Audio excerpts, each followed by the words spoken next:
जब आप मुश्किल परिस्थिति में होते हो तो खुद को हमेशा उस परिस्थिति से बाहर रख के प्रार्थना करो। बीते समय की प्रार्थना नहीं, वर्तमान समय की प्रार्थना नहीं, भविष्य की प्रार्थना करो। और आपकी प्रार्थना आपकी परिस्थिति बदलने वाली शक्तिशाली कलम ठहरेगी।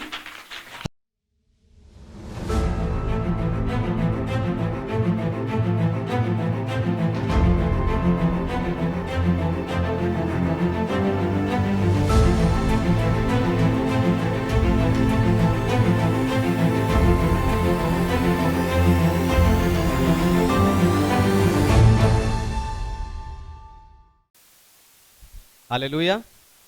तो आए आज के वचन में चलें, पवित्र शास्त्र बाइबल से आज का संदेश सुने। आज का संदेश है अपनी जीभ को कलम में बदलना। अपनी जीभ को कलम में बदलना। मेरे साथ निकालिए भजन संहिता की पुस्तक अध्याय 45 और वचन 1, साम्स 45 वर्स 1। मेरा हृदय एक सुंदर विषय की उमंग से उमड़ रहा है। जो बात मैंने राजा के विषय रची है उसको सुनाता हूँ। मेरी जीभ निपुण लेखक की लेखनी बनी है। मेरी जीभ निपुण लेखक की लेखनी बनी है। हालेलुया। परमेश्वर के नाम की महिमा। तो हमारी जीभ परमेश्वर के द्वारा हमें दिया गया एक अद्भुत औजार है। याकूब जीभ की तुलना, हमारी इस जीभ की तुलना बड़े और प्रचंड जहाजों से करता है, जिससे हम एक छोटी सी पतवार के द्वारा घुमा सकते हैं। जैसे पतवार जहाज को सही मार्ग पर जाने में मदद करता है, ठीक वैसे ही हमारी जीभ भी प्रार्थना के मार्ग में हमें सीधे रास्ते पर जाने में मदद करती है। सीधे मार्ग पर जाने के लिए हमारी मदद करती है। यानी जब आप प्रार्थना में अपनी जीभ का इस्तेमाल करते हो तो आप वो सब हासिल कर पाते हो जो परमेश्वर ने आपके लिए रखा है, क्योंकि आपकी जीभ में, आपके मुंह के वचनों में रचनात्मक शक्ति यानी क्रिएटिव पावर है। हालेलुया। इसीलिए आप अपनी जीभ का इस्तेमाल करके, अपनी जीभ रूपी कलम का इस्तेमाल करके, जीभ रूपी पेन का इस्तेमाल करके आप अपनी आशीष का निर्माण कर सकते हो। आप उस पेन का इस्तेमाल करके अपनी कहानी फिर से लिख सकते हो। यही बताकर आज मैं आपको उत्साहित करने जा रहा हूं। लेकिन उससे पहले मैं चाहता हूं कि दुनिया भर से जितने विश्वासी स्पिरिचुअल पैशन असेंबली यानी आत्मिक उत्साह की सभा के संदेश को सुनते हैं, हम जोरदार ताली से उनका स्वागत करें।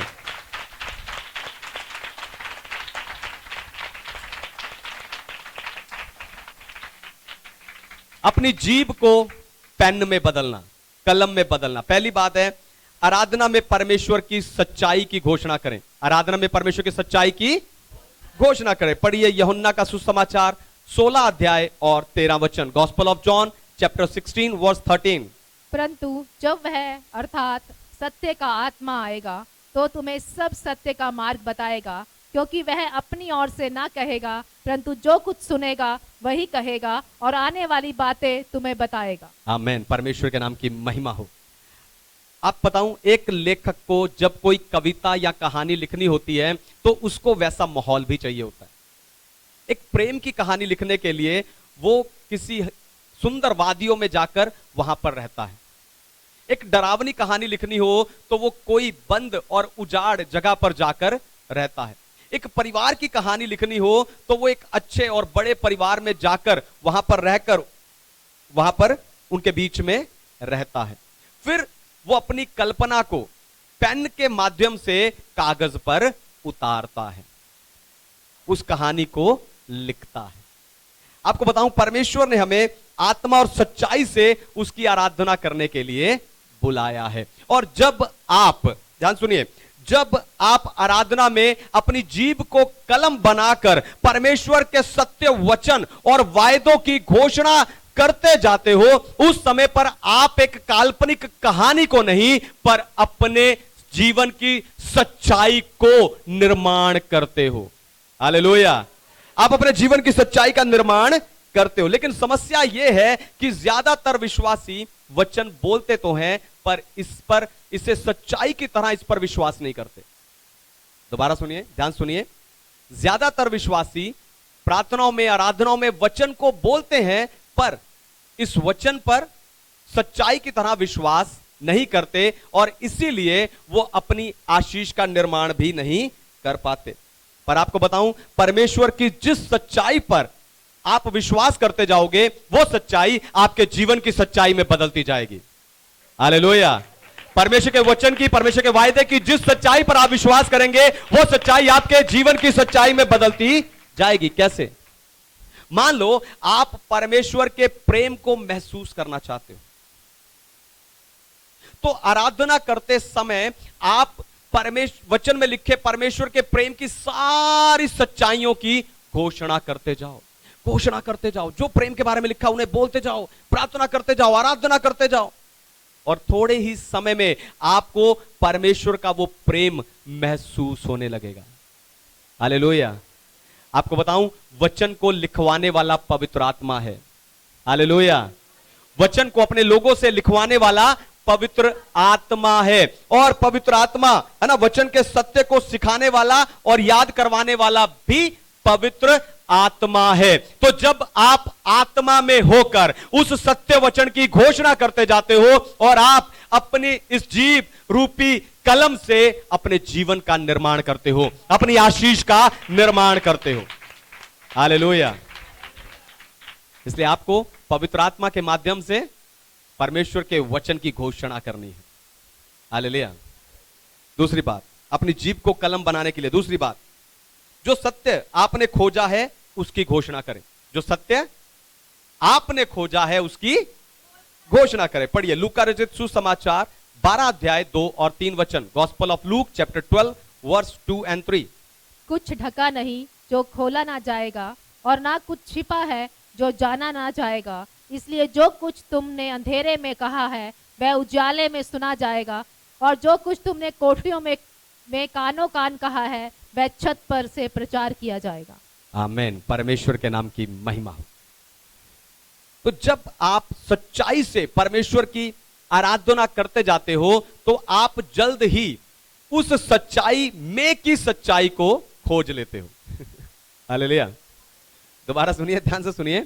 जब आप सच्चाई से परमेश्वर की आराधना करते जाते हो, तो आप उस सच्चाई में के सच्चाई को खोज लेते हो, जिसे हम प्रकाशन कहते हैं। रेवलेशन, जिसे हम प्रकाशन कहते हैं। एक सत्य परमेश्वर का वचन है, दूसरा सत्य वो होता है जो वचन पढ़ते समय परमेश्वर आपको बताते हैं। वचन पढ़ते समय जो आपको प्राप्त होता है वो प्रकाशन, वो रेवलेशन जो आपको प्राप्त होता है, वो दूसरा वचन है। यानी वचन के सत्य में एक और सत्य छिपा रहता है। हालेलुया।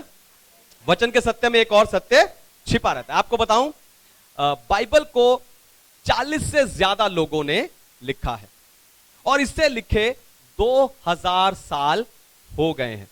इन 2000 सालों में अनेकों अगुओं ने और विश्वासियों ने इनमें से प्रचार किया है। कैसे?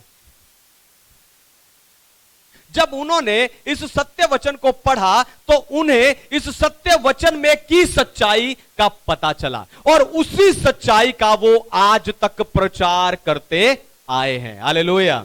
इसीलिए हर किसी के पास एक अलग प्रकाशन है, और वो उस प्रकाशन का, उस रेवलेशन का प्रचार करते आया है। फिर उस छिपी हुई सच्चाई के प्रचारकों की जीभ, ध्यान से सुनिए, उस छिपी हुई सच्चाई के प्रचारकों की जीभ ने कलम बनकर अनेकों लोगों की जिंदगी का निर्माण किया है। हालेलुया। अनेकों लोगों की जिंदगी का निर्माण किया है।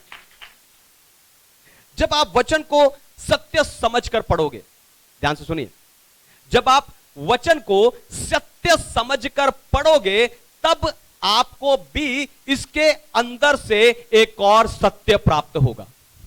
हालेलुया। जब आप इस वचन को, बाइबल को सत्य समझकर पढ़ोगे, तो आपको भी इसके अंदर छिपा हुआ सत्य मिलेगा। फिर जब आप उस सत्य को अपने जीवन पर, अपने घर और परिवार पर उसकी घोषणा करोगे, तब आपकी आशीष का निर्माण होगा। हालेलुया। हालेलुया। तो अपनी जीभ को कलम बनाओ परमेश्वर के वचन बोलने के लिए, और वचन में लिखे हुए सत्य छिपे हुए सत्य को बोलने के लिए, तब आपकी आशीष का निर्माण होगा। आप खुद उस कलम से, उस पेन से अपनी आशीष का निर्माण कर पाएंगे। हालेलुया। उस सत्य को आपको खोजना है। आपको बताऊं, हमारे प्रचार सुनकर, आत्मिक उत्साह की सभा के प्रचार सुनकर, है ना, कितने लोग जो हैं वो हैरान होते हैं कि ऐसा संदेश हमने नहीं सुना, ऐसी बातें हमने नहीं सुना। क्यों? क्योंकि हम यहां सत्य खोज कर लाते हैं। हालेलुया। हम यहां प्रकाशनों की गहराई में खोज कर लाते हैं। हालेलुया। जैसे एक चील, है ना, इतनी ऊपर उड़ता है, उकाब इतनी ऊपर उड़ता है, लेकिन झाड़ियों में छोटे से बैठे हुए खरगोश को भी देख लेता है, वैसे ही हम, हालेलुया, इस वचन की गहराई में जाकर उस सत्य को ढूंढकर यहां प्रचार करते हैं। हालेलुया। हालेलुया। वही सत्य की घोषणा की जाती है और वही सत्य आपकी जिंदगियों का निर्माण करता है, और आत्मिक उत्साह की सभा उत्साहित होती जाती है, आशीषित होती जाती है, बढ़ती जाती है, सफल होती जाती है। ताली बजाकर प्रभु का धन्यवाद करें।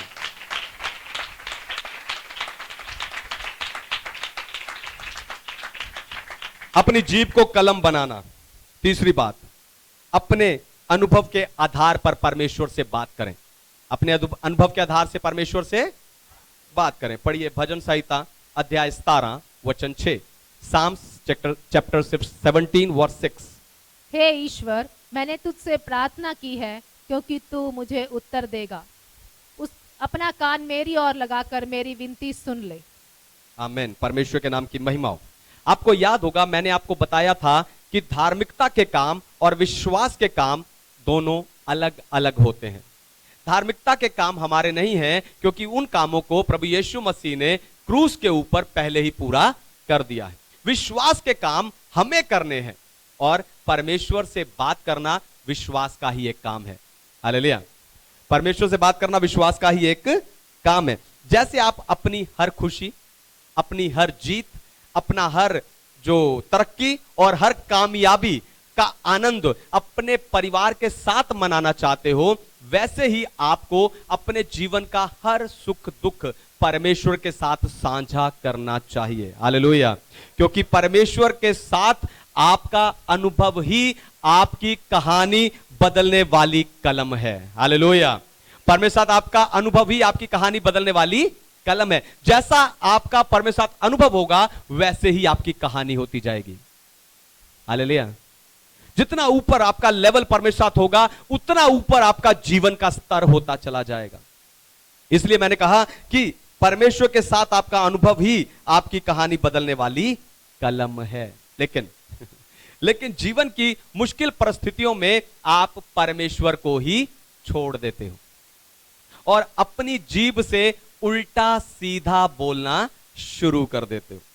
उस समय पर, है ना, उस समय पर आप सिर्फ और सिर्फ उस परिस्थिति के बारे में ही बोलते रहते हो, उसी के बारे में बात करते रहते हो जिस परिस्थिति में आप फंसे हो, उसी दायरे के बारे में, उसी घेरे के बारे में, उसी बातों के बारे में आप बात करते रहते हो। लेकिन आप उस परिस्थिति के बाहर या उस परिस्थिति के जो उस पार की बातें आप नहीं करते। पर आपको बताऊं, उस समय पर आपका बोलना ही निर्धारित करता है कि आप उस परिस्थिति के, उस बुरी परिस्थिति के अंदर रहेंगे या बाहर। हालेलुया। जब एक बुरी परिस्थिति आती है, आप सिर्फ और सिर्फ उस बुरी परिस्थिति के बारे में ही बात करते हैं, उसी दायरे के अंदर रहकर उसी की बातें बोलते रहते हैं।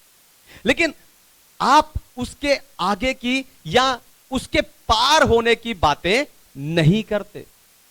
पर उस परिस्थिति में फंसा होने पर आपकी बातें ही निर्भर करती हैं कि आप उस परिस्थिति के अंदर रहोगे या बाहर। हालेलुया। सोचकर देखो कि आप एक तूफान में फंसे हो। कल्पना, कहानी के बारे में सीख रहे हैं ना, तो जैसे एक लेखक कल्पना करता है, कल्पना कीजिए कि आप एक तूफान के अंदर फंसे हैं और उसी समय पर सोचो कि तूफान के बाहर भी, उस पार भी आप खड़े हो। अब यह सोचो, यह कल्पना करो कि तूफान के अंदर और बाहर आपके हालात कैसे हैं। अंदर और बाहर आपको कैसा महसूस हो रहा है, अंदर और बाहर आप कैसी प्रार्थना कर रहे हो।